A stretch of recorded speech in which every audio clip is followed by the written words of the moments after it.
الحمد لله كلما حمده حامد واشهد ان لا اله الا الله كلما شهد له شاهد واشهد ان سيدنا ونبينا محمدا عبده ورسوله اما بعد۔ برادران اسلام،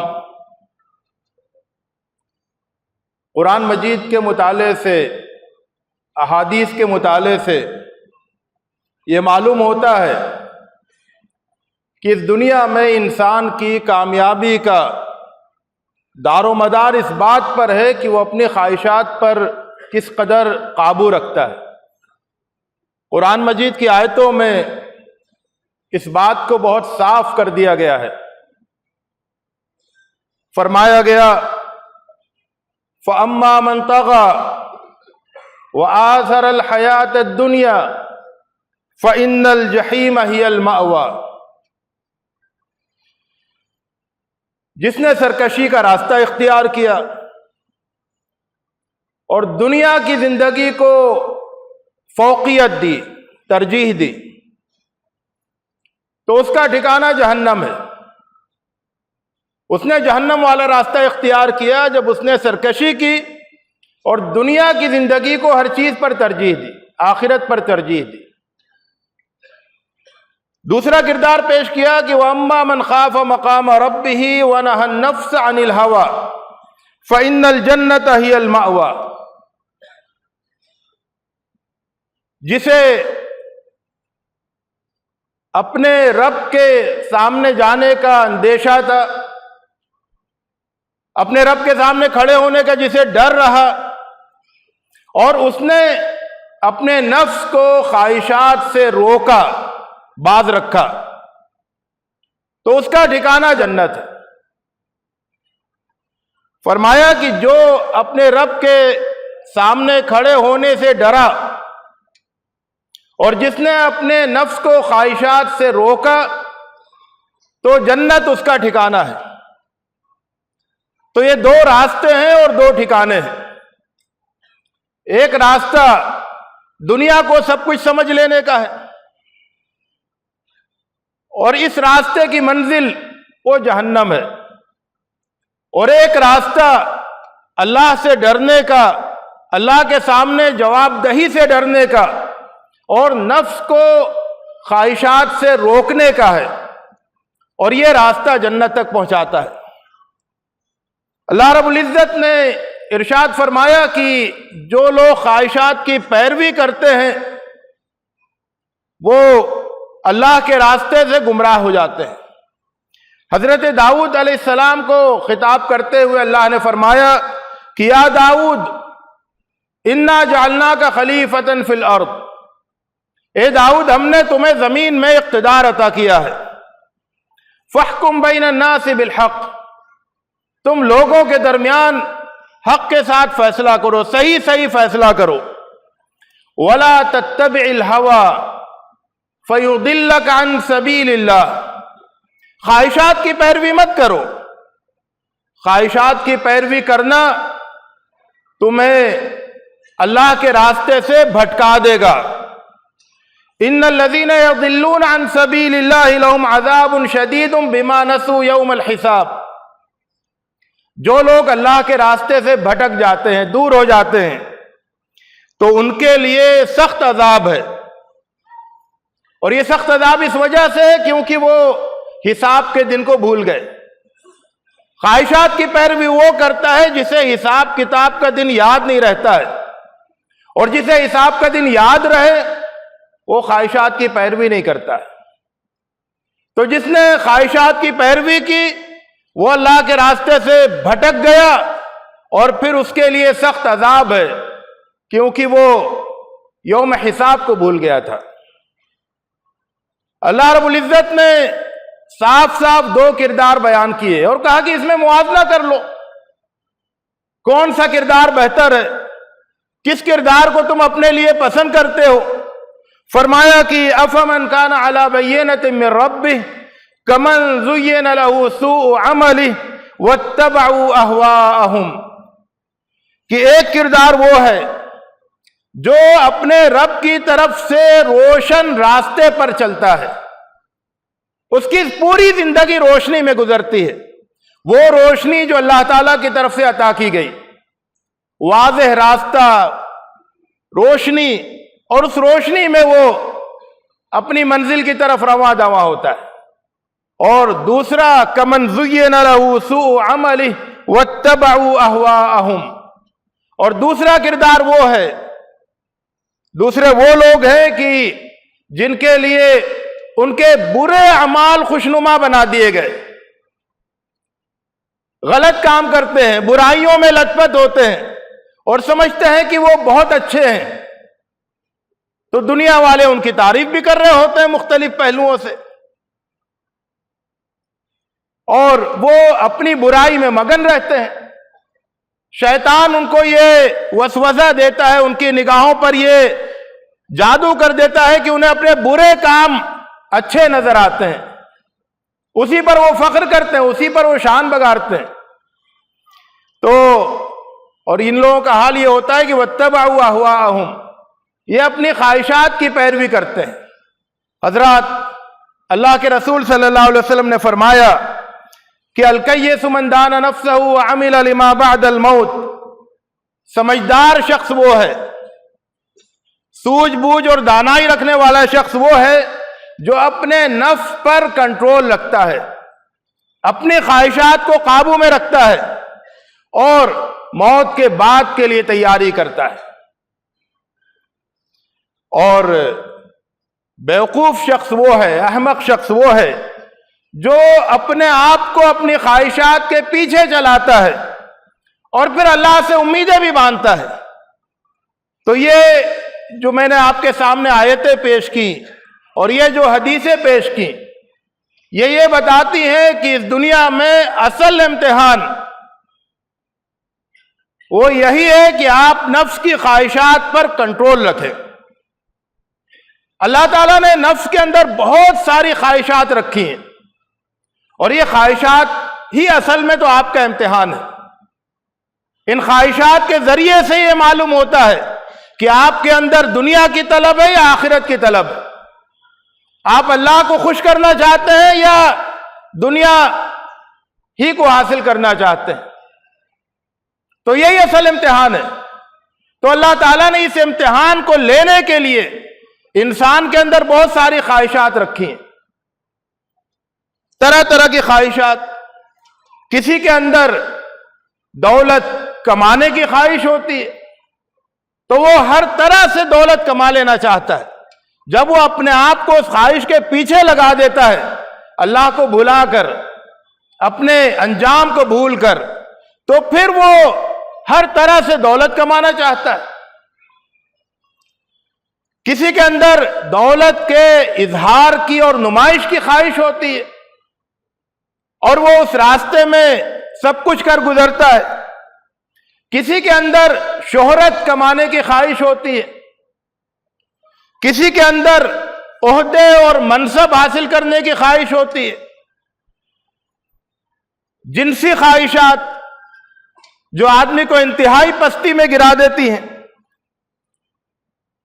زبان کے چٹخارے کی خواہش جو آدمی کے اندر سے حلال اور حرام کی تمیز اٹھا لیتی ہے، دوسروں سے بڑا بننے کی خواہش، دوسروں کو نیچا دکھانے کی خواہش، اور دوسروں کو خوش رکھنے کی خواہش، اپنی اولاد کو مالدار دیکھنے کی خواہش، اپنا اسٹیٹس اونچا کرنے کی خواہش۔ غرض یہ کہ مختلف خواہشات ہیں اور ہر خواہش کے بے شمار کڑوے زہریلے پھل ہیں۔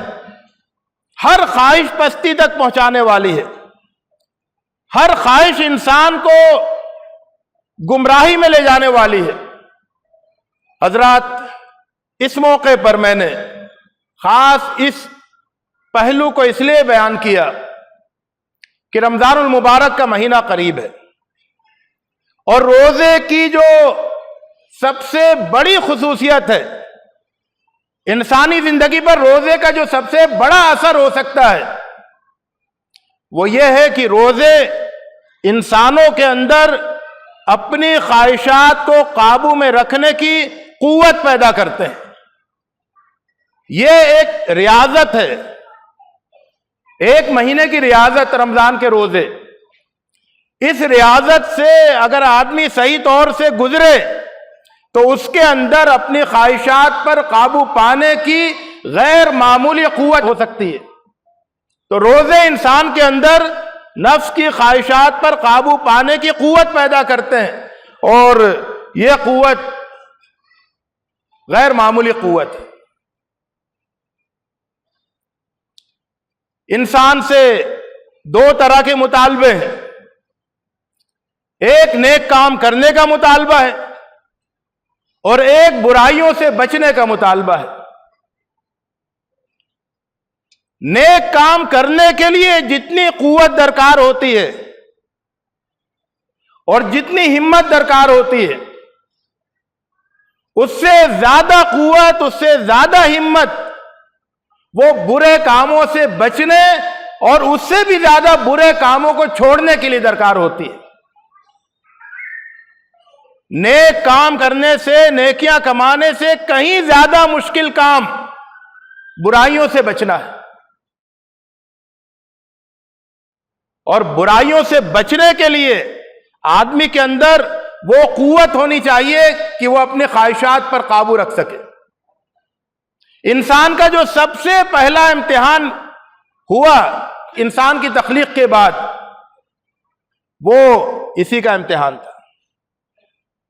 اللہ تعالیٰ نے حضرت آدم علیہ السلام کو، حضرت حوا علیہ السلام کو، ان دونوں کو جب پیدا کیا تو ان سے فرمایا کہ یہ جنت ہے،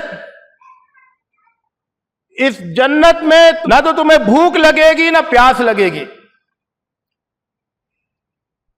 اور نہ کسی قسم کی کوئی پریشانی ہوگی۔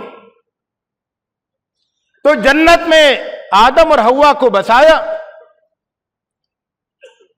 اور شیطان سے بچنے کی، ہوشیار رہنے کی تلقین کی، اور ایک درخت سے دور رہنے کی تعلیم دی، اس کی نصیحت کی کہ اس درخت سے دور رہنا ہے۔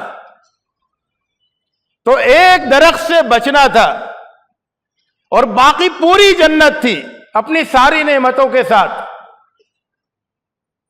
شیطان نے حضرت آدم علیہ السلام کے اندر، حضرت آدم اور حضرت حوا کو کے اندر ایک خواہش جگائی۔ وہ آسانی سے نہیں گمراہ کر سکتا تھا، اس نے خواہش جگائی، اور وہ خواہش بھی بظاہر بڑی نیک خواہش تھی کہ میں تمہیں ایسا درخت بتاؤں گا جو ابدیت کا درخت ہے، اور جس کا پھل کھانے کے بعد تمہیں وہ بادشاہت حاصل ہوگی جو کبھی بوسیدہ نہیں ہوگی۔ اور اس طرح سے وہ قسمیں کھا کے اس خواہش کو بڑھاتا رہا اور ان کو اکساتا رہا یہاں تک کہ اللہ کی نافرمانی کروا دی۔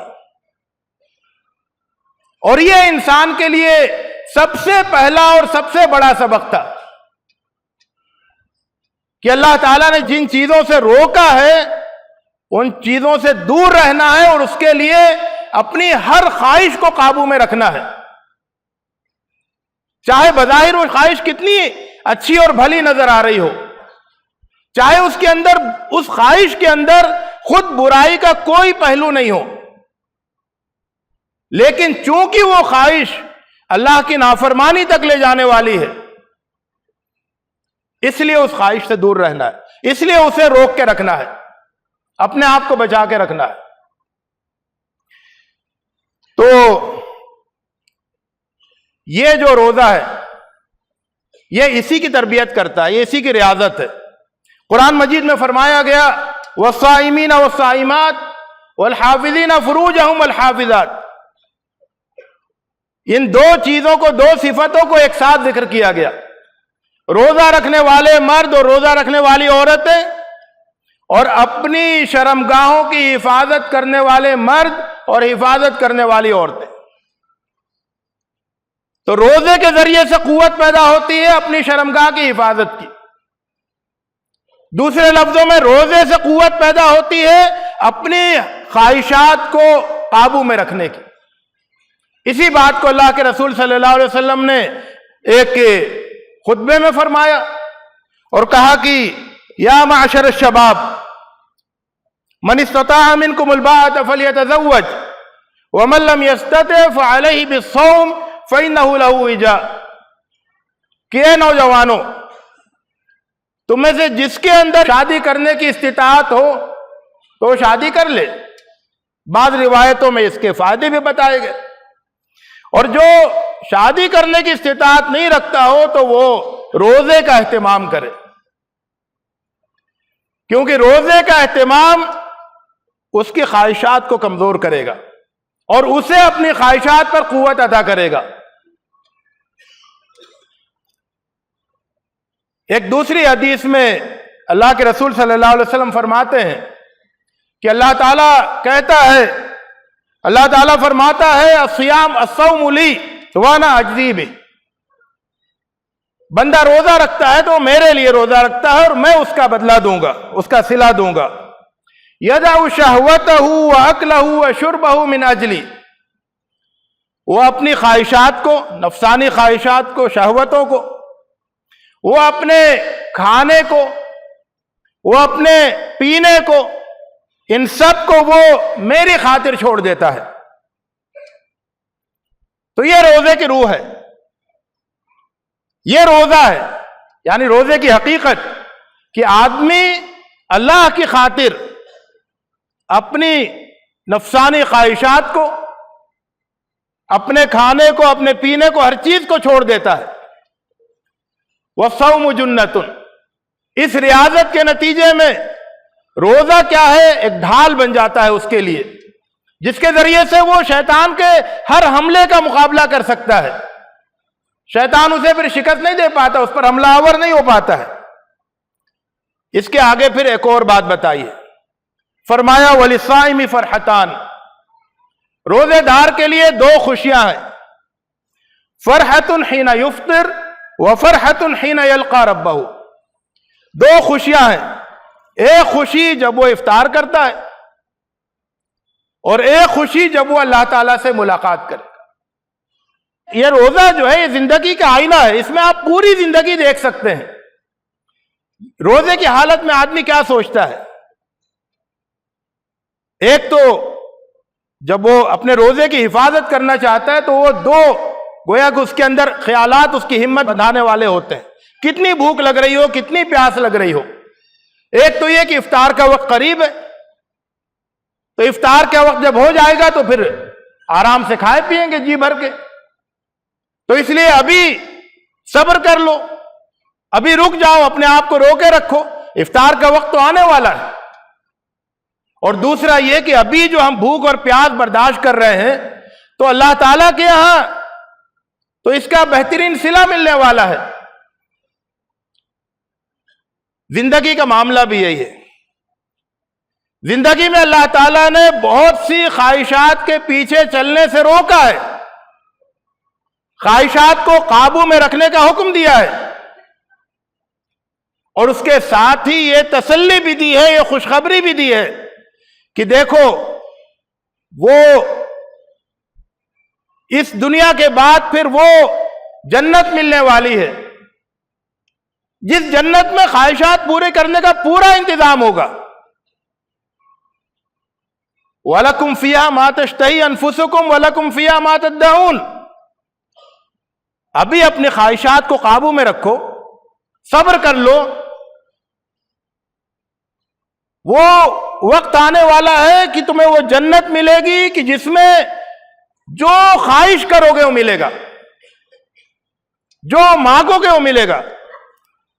تو ایک وقت وہ آنے والا ہے نا جس میں ہر خواہش کو پورا کرنے کا بہترین انتظام ہوگا۔ تو پھر یہ جو دنیا کی زندگی ہے یہ روزے کی حالت میں گزار لی جائے، جس طرح سے صبح سے شام تک رمضان میں ہم روزے کی حالت میں گزار لیتے ہیں یہ سوچ کر کہ افطار کا وقت تو آنے والا ہے، افطار کے بعد افطار کا وقت ہو جائے گا تو اچھی طرح افطار کریں گے، ابھی اپنے آپ کو روکے رکھتے ہیں اور یہ سوچ کر کہ اللہ تعالیٰ اس کا بڑا اجر دے گا۔ اسی طرح سے پوری زندگی اسی روزے کی حالت میں گزاری جا سکتی ہے کہ اللہ تعالیٰ نے جن خواہشات پر قابو رکھنے کا، روکنے کا حکم دیا ہے، ان خواہشات سے اپنے آپ کو آج روک لیا جائے۔ اور پھر دنیا کی خواہشات، دنیا میں خواہشات کہاں پوری ہوتی ہیں؟ دنیا میں خواہشات پوری نہیں ہوتی، کچھ خواہشات پوری ہوتی ہیں، باقی ادھوری رہ جاتی ہیں۔ آدمی کتنا ہی اس کے لیے انتظام یہاں میسر ہو، بالآخر وہ پیاسا ہی رہتا ہے۔ ہزاروں خواہشیں ایسی کہ ہر خواہش پہ دم نکلے، بہت نکلے میرے ارمان لیکن پھر بھی کم نکلے۔ تو جن لوگوں کو خواہشات پوری کرنے کا موقع ملتا ہے وہ بھی بہت تھوڑا سا موقع ہوتا ہے۔ یہاں تو آدمی کی ایسی بے بضاعتی ہے، ایسی اس کی محدودیت ہے کہ وہ دسترخوان پر بیٹھتا ہے یہ سوچ کر کہ خوب کھاؤں گا، بہترین پکوان ہے، بہترین کھانے ہیں، اور تھوڑا سا کھانے کے بعد پھر اس کی طبیعت بھر جاتی ہے، پھر اس کے اندر ایک حسرت ہوتی ہے کہ اگر میرے اندر اور بھوک ہوتی تو کچھ اور کھا لیتا۔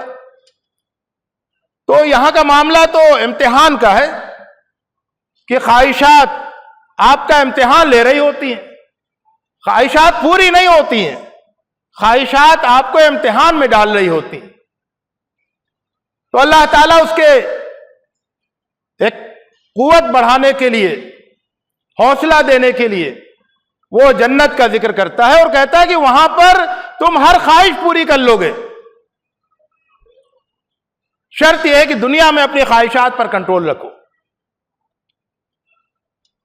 دنیا میں جتنا بھی بگاڑ ہے، جتنی بھی برائیاں ہیں، ان سب کا اگر کوئی ایک سبب ہے تو وہ انسان کا اپنی خواہشات کے پیچھے چل رہا ہے۔ اور جو شخص اپنی خواہشات پر قابو پا لیتا ہے وہ اس کا کردار بہت بلند ہو جاتا ہے، اور وہی اصل میں جنت میں جانے کا اور جنت میں اپنی خواہشات پوری کرنے کا مستحق ہوتا ہے۔ تو اللہ رب العزت سے دعا ہے کہ وہ اس رمضان کے مہینے کو ہمارے لیے بہترین ریاضت کا مہینہ بنائے، اور اس رمضان کے مہینے میں اور یہ روزے رکھنے کے نتیجے میں ہمارے اندر وہ قوت پیدا ہو جائے کہ اور وہ توفیق ہمیں مل جائے کہ ہم پوری زندگی پرہیزگاری کی گزار سکیں، تقوی کی گزار سکیں، اپنے خواہشات کو قابو میں رکھنے کی گزار سکیں اور جنت کی تیاری میں گزار سکیں۔